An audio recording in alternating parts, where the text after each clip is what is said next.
بسم اللہ الرحمن الرحیم نحمدہ و نصلی علی رسولہ الکریم۔ صحیح البخاری کتاب الوضو باب التماس الوضوء اذا حانت الصلاۃ، یعنی جب نماز کا وقت ہو جائے تو وضو کا پانی تلاش کرنا۔ حدیث نمبر 169۔ حضرت انس بن مالک رضی اللہ عنہ سے روایت ہے، انہوں نے کہا، میں نے رسول اللہ صلی اللہ علیہ وسلم کو دیکھا اور اس وقت عصر کی نماز کا وقت ہو چکا تھا اور لوگ وضو کا پانی تلاش کرنے لگے مگر نہ پایا۔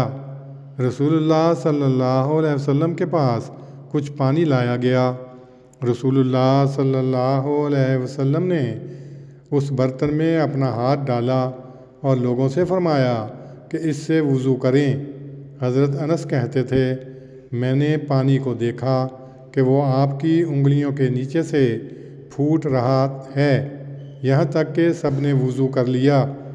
اس حدیث کے آغاز میں لکھا ہے، حضرت عائشہ نے کہا کہ صبح ہوئی اور پانی تلاش کیا گیا مگر نہ ملا، اس پر تیمم کا حکم نازل ہوا۔ اس حدیث کی تشریح میں لکھا ہے، اس باب میں اس امر کی طرف توجہ دلائی ہے کہ محض پانی کے پاس نہ ہونے پر تیمم جائز نہیں، بلکہ وہ تلاش کیا جائے، اور اگر باوجود تلاش کے نہ ملے تو پھر تیمم کرنا جائز ہوگا۔ اصل مقصد تو جسم کا دھونا ہے، تیمم کی اجازت مجبوری کی حالت ہے۔ باب کے عنوان میں حضرت عائشہ رضی اللہ عنہا کے جس واقعہ کی طرف اشارہ کیا گیا ہے وہ کتاب التیمم میں مفصل آئے گا۔ اس ضمن میں حدیث نمبر 169 جو لائے ہیں، اس سے یہ ذہن نشین کرانا مقصود ہے کہ وضو کی اہمیت حضرت صلی اللہ علیہ وسلم کے نزدیک اس قدر تھی کہ ایک دفعہ جب پانی تلاش کرنے پر نہ ملا تو آپ نے اجازی رنگ میں تھوڑے سے پانی کو اس قدر برکت دی کہ سب صحابہ نے جو 70 کے قریب تھے وضو کر لیا۔ یہ واقعہ پیش کر کے وضو کی ضرورت بیان کی ہے۔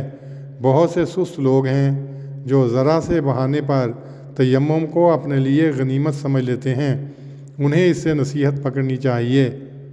یہ واقعہ آگے جا کر معجزات میں بھی بیان ہوگا، وہاں اس کی مزید تشریح کی جائے گی انشاءاللہ تعالی۔ اللہم صلی علی محمد وعلی آل محمد کما صلیت علی ابراہیم وعلی آل ابراہیم انک حمید مجید۔